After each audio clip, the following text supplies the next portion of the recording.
Hi friends, அழகே அழகு இனி வரப்போகிற எபிசோட்ஸ்க்கான அப்புறமே தான் இந்த வீடியோவில் பார்க்க போகிறோம். வாங்க ஃப்ரெண்ட்ஸ் பார்க்கலாம். மதி மலர்கிட்ட என்கிட்ட பேசுங்க அப்படின்னு வந்து கிச்சனில் நின்றுட்டுருக்காங்க. அங்கே அவங்களுடைய அத்தை பாக்கியராஜ் எல்லாருமே இருக்காங்க. அவங்க ஒதுங்கி போயிட்டே இருக்காங்க. நான் யாரும் உங்ககிட்ட பேசுகிறதுக்கு வழி விடு அப்படின்றாங்க. முக்கியமாக அவங்க அத்தை முன்னாடியே மதிக்கிட்ட எப்படி பேசுறதுன்னு கூட மலருக்கு தெரியலை. சாதாரணமாக கூட பேச முடியல. நீ மருமகளாக கெத்த காட்டு, அவகிட்ட நீ இறங்கி போயிடாதுன்னு சொல்லிட்டு அங்கேயே உட்காந்துட்டு இருக்காங்க. எப்படி அப்படி பேசுறதுன்னு தெரியாமல் அவங்களும் ஒரு பக்கம் தயக்கமாக இருக்காங்க. என்கிட்ட கோவப்படாதீங்க, நான் அப்படி பேசியிருக்க கூடாது, நான் எவ்வளோ பெரிய தப்பு பண்ணியிருக்கேன்னு எனக்கு புரியுது, அப்படி ஒரு வார்த்தையை என்னை கேட்டது ரொம்ப பெரிய தப்பு தான், நான் கேட்டிருக்கவே கூடாது, என்னை மன்னிச்சிடுங்க, என்னை ஒரு 4 அடி கூட அடிச்சிடுங்க, என்னை திட்டுங்க, கோவப்பட்டு என்ன வேணாலும் சொல்லுங்கள், ஆனால் என்கிட்ட பேசாமல் மட்டும் இருக்காதீங்க, எனக்கு ரொம்ப வருத்தமாக இருக்குது, நீங்கள் என்கிட்ட பேசுங்க, இந்த வீட்டுக்கு வந்ததுக்கப்புறமா எனக்கு எல்லாமாவே நீங்கள் தான் இருந்தீங்க, ப்ளீஸ் உங்கள் கூட பிறந்த தங்கச்சியாக என்னை மன்னிச்சிடுங்கன்னு மதி கையை பிடிச்சி அப்படி அழுகுறாங்க. அப்போ பாக்கியராஜ் இருந்துக்கிட்டு, மலர் மதி தான் இவ்வளோ தூரம் சொல்லுதில்ல, நடந்ததுக்கெல்லாம் அதுவும் சாரியெல்லாம் கேட்குதில்ல, ப்ளீஸ் மலர் புரிஞ்சுக்கோ அப்படின்றாங்க.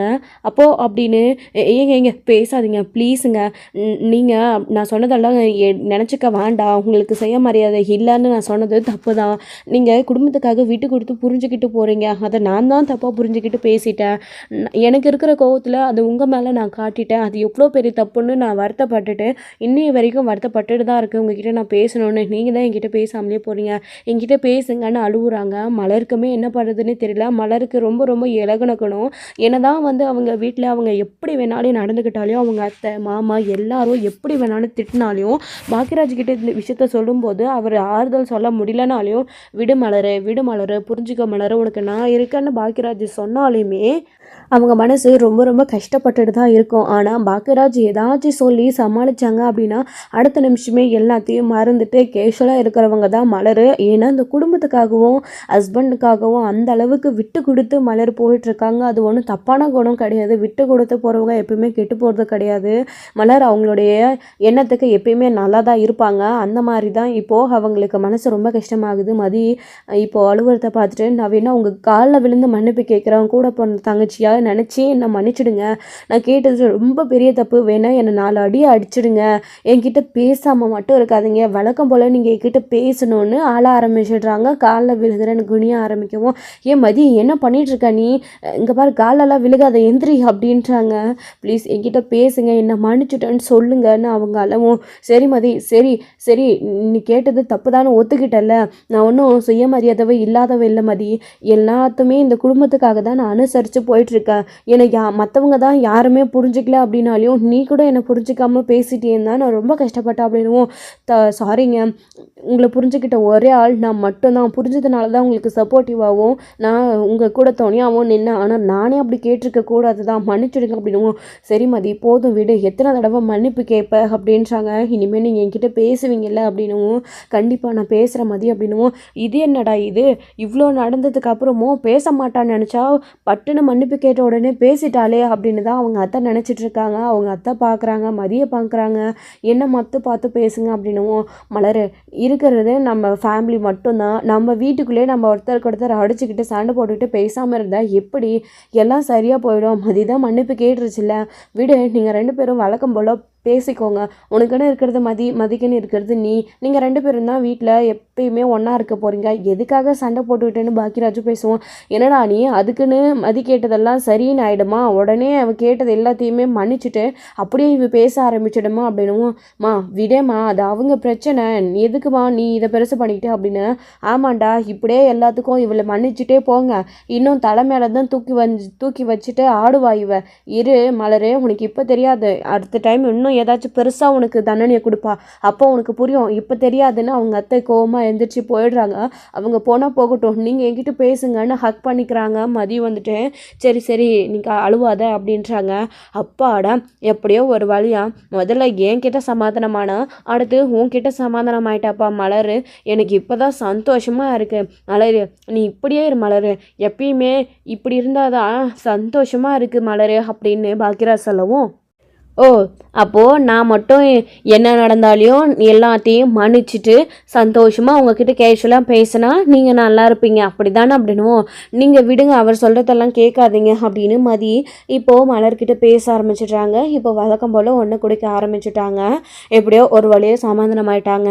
ஸோ இந்த சைடு நம்ம சுரேஷ் நைட்டு முழுக்க எந்த இடத்துலையாச்சும் திரும்பவும் இடிச்சிருவாங்களா அப்படின்னு செக் பண்ணியே பார்த்துட்டு இருந்தாங்க.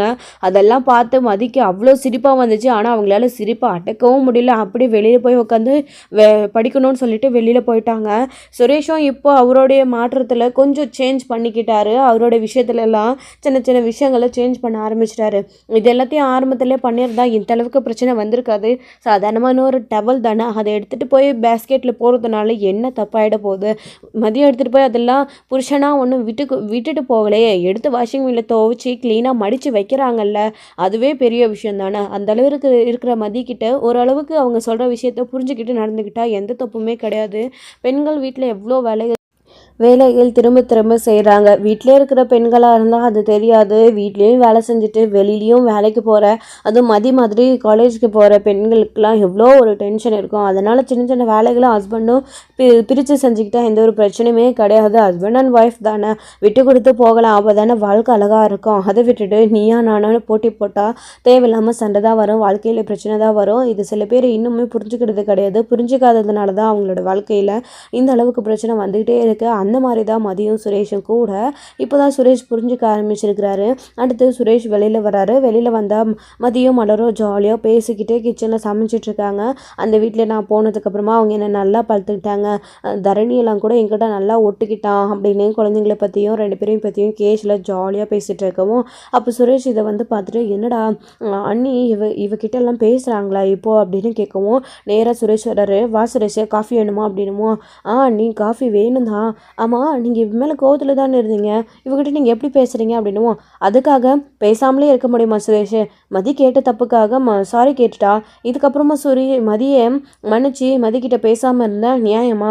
நடந்த சண்டையே காலம்பூலம் மனசுக்குள்ளே வச்சுக்கிட்டு பிரச்சனையோடு இருக்க முடியுமா? ஒரு 2 நாள் அப்படி தான் இருக்குது சுரேஷ். பிரச்சனைகளை மறந்துட்டு கேஷுவலாக இருக்க ஆரம்பிச்சிருந்தோம், பழகிக்கணும். நீயும் அதே மாதிரி தான் இருக்கணும் சுரேஷ். நடந்த பிரச்சனையே, ஏற்கனவே நடந்த விஷயத்தையே மனசுக்குள்ளே வச்சுக்கிட்டு கோவத்தையும் வச்சுக்கிட்டு தேவையில்லாமல் நீங்கள் 2 பேரும் சேர்ந்து சண்டை போடுற வேலை, போலீஸ் ஸ்டேஷனு, தேவையில்லாமல் சண்டை போடுறது, வீட்டை விட்டு வெளியில் போக சொல்கிறது, இந்த மாதிரிலாம் எதுவுமே இல்லாமல் மறந்துட்டு ஒருத்தருக்கு ஒருத்தர் நடந்ததை பேசி சாரி கேட்டு புரிஞ்சுக்க ஆரம்பிங்க. முகத்தை தூக்கி வச்சுக்கிட்டு உனக்கு என்ன எனக்கு என்னன்னு இருக்காதீங்க எப்பயுமே. சரியா சுரேஷ் அப்படின்னு இந்தா காஃபி கொடு அப்படின்றாங்க. என்ன நீ ஒரு காஃபிக்கு இவ்வளோ அட்வைஸா அப்படின்னுவோம். நீ இதை எப்படி எடுத்துக்கிட்டாலும் சரி சுரேஷ், உன்னோட நல்லதுக்காகவும் மதியோட நல்லதுக்காகவும் தான் நாங்கள் சொல்கிறோம். மற்றபடி இதில் எங்களுக்கு எந்த லாபமோ நஷ்டமோ கிடையாது. நஷ்டமோ லாபம் வந்தாலும் அது உங்களுக்கே தான் அப்படின்னு மலர் சொல்லிட்டு, சரி எனக்கு கொஞ்சம் வேலை இருக்குது மதி, இதை நீ பார்த்துக்கோன்னு சொல்லிட்டு அவங்க வெளியில் பின்னாடி சைடு போயிடுறாங்க. ஏய், எப்படி நீ என் அண்ணியை சமாதானப்படுத்தின? என் அண்ணி எப்படி உங்ககிட்ட பேசுகிறாங்க அப்படின்றாங்க. அதான் அவங்களே சொன்னாங்களே, நடந்ததுக்கு நான் சாரி கேட்டேன், என்கிட்ட அவங்க பேசிட்டாங்க, அவங்களே என்னை மன்னிச்சிட்டாங்க அப்படின்னுவோம். அதே சாரியை தானே அன்னைக்கு என் அம்மா கிட்டே நான் கேட்க சொன்னேன். அட்லீஸ்ட் அன்னைக்கு ஒரு சாரி கேட்டிருந்தேன்னா பிரச்சனை இந்த அளவுக்கு வந்திருக்காதுல்ல அப்படின்னுவோம். இவங்கக்கிட்ட நான் தப்பு பண்ணேன், நான் அவங்கள அப்படி பேசினது தப்பு, அதுக்காக மன்னிப்பு கேட்டேன். ஆனால் அன்றைக்கி தான் நான் எந்த தப்புமே பண்ணலையே. அன்றைக்கி என்ன நடந்துச்சுன்னு உங்கள் அன்னிக்கிட்டேயே நீங்கள் முழுசாக கேட்டு தெரிஞ்சுக்கோங்க. அவங்களே நடந்தது என்னன்னு சொல்லுவாங்க. சரியா, எனக்கு நேரம் ஆகுதுன்னு சொல்லிட்டு அவங்க காலேஜுக்கு போகணும் ரெடியாக ரூம்குள்ளே போயிடுறாங்க. சுரேஷை காஃபியை குடிச்சிட்டே மலர்கிட்ட போகிறாங்க. அண்ணி உங்ககிட்ட ஒன்று கேட்கணும் அப்படின்னுவோம். சொல்லு சுரேஷ் அப்படின்னுவோம். அண்ணி அன்னைக்கு ஆக்சுவலி என்ன நடந்துச்சு அப்படின்றாங்க. என்னைக்கு சுரேஷ் அப்படின்னுவோம். அதான் அண்ணி அன்னைக்கு சண்டை வந்து மதியம் நான் வீட்டை விட்டு வெளியே போக சொன்னேன், அம்மா கிட்ட சாரி கேட்க சொல்லி, அன்னைக்கு தான் அண்ணி அப்படின்னுவோம். அன்னைக்கா?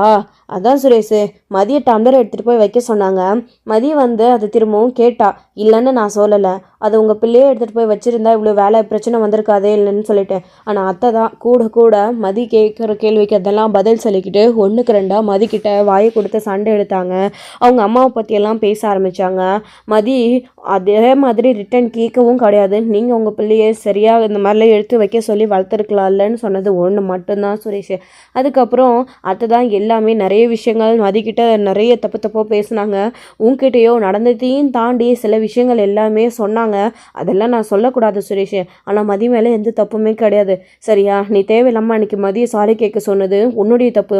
மதியம் அதுக்கு கேட்க முடியாதுன்னு சொன்னது மதி கரெக்டாக தான் சொல்லியிருக்கா. நீ மதியே திட்டணும், உன் அம்மாவுக்கு நீ சப்போர்ட் பண்ணி பேசணும், மதிக்கிட்ட கோவப்பட்டு திட்டணும், சாரி கேட்க சொன்னது இது எல்லாமே அத்தைக்கு சந்தோஷமாக இருந்திருக்கும். அதனால தான் அத்தை அன்றைக்கி அப்படி நடக்கணும்னு நடந்திருக்காங்க. மதி எந்த தப்புமே பண்ணலை. சாதாரணமான ஒரு விஷயம் அன்றைக்கி பேசி பேசி எவ்வளோ பெருசாகிடுச்சு தெரிஞ்சா. அந்த இடத்துல நான் இருந்திருந்தேன்னா கண்டிப்பாக நான் பிரச்சனையை முடிக்கணும்னு சாரி கேட்டிருப்பேன். ஆனால் மதியை பற்றி உனக்கு நல்லாவே தெரியும். எந்த தப்பும் பண்ணாத, எதுக்கு நான் சாரி கேட்கணும்னு மதி நின்னது சரியான ஒரு விஷயம் தான் சுரேஷ். என்ன மதி சொன்னாதா அப்படின்னுமோ, ஆமாம் அண்ணி அப்படின்னுமோ, நீ தான் புரிஞ்சுக்காம அத்தை சொன்னதை வச்சே அத்தை சொன்னது தான் சரி இதான் நடந்துச்சுன்னு நீயா புரிஞ்சுக்கிட்டு கோவப்பட்டது தப்பு. என்ன நடந்துச்சு? நான் அத்தை சொன்ன மாதிரி மதிக்கிட்டே நீ ஒரு வார்த்தை என்னாச்சு, ஏன் நீ இப்படி அம்மாவை கேட்டியான்னு கேட்டிருக்கலாம்ல. மதி அன்றைக்கி அத்தனை தூரம் சொல்லிச்சு, நான் அப்படி சொல்லலை, என்ன நடந்துச்சு நான் சொல்கிறேன்னு ஒரு வாய்ப்பு கொடுங்கன்னு மதி அத்தனை தடவை கேட்டாலே. யாராச்சும் காது கொடுத்தாத்தே கேட்டிங்களா? இந்த வீட்டில் யார் தான் காது கொடுத்து கேட்குறீங்க? அத்தை நெஞ்சு வலி வந்த மாதிரி நடித்தது எல்லாமே நீ மதியம் திட்டணுன்றதுக்காக தான். மதியமே ஒன்றும் மேலே போலீஸ் ஸ்டேஷனில் கம்ப்ளைண்ட் கொடுக்கணுன்னு நிற்கலை.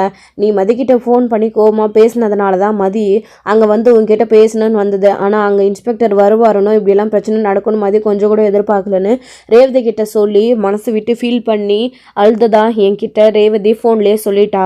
மதி வேணும்னே இதை பண்ணலை, நீ புரிஞ்சுக்கோ சுரேஷ். அதே மாதிரி உன்னை வேணும்னே மதி ஒன்றும் தள்ளியிருக்க மாட்டா. இவ்வளோ பிரச்சனைக்கு நடுவில் தங்கராஜான பேச்சை கேட்டுட்டு நீ மதிக்கிட்ட இப்படி நடந்துக்க போனது எவ்வளோ பெரிய தப்பு. மச்சனா உனக்கு நான் இதை எடுத்து சொல்லக்கூடாது தான். ஆனால் இருந்தாலையும் அம்மா ஸ்தானத்துலேருந்து நான் சொல்கிறேன் சுரேஷ், நீ இதை புரிஞ்சுக்கோ. அவங்க சொல்கிறாங்க இவங்க சொல்கிறாங்கன்றதுக்காகலாம் நடந்துக்காத.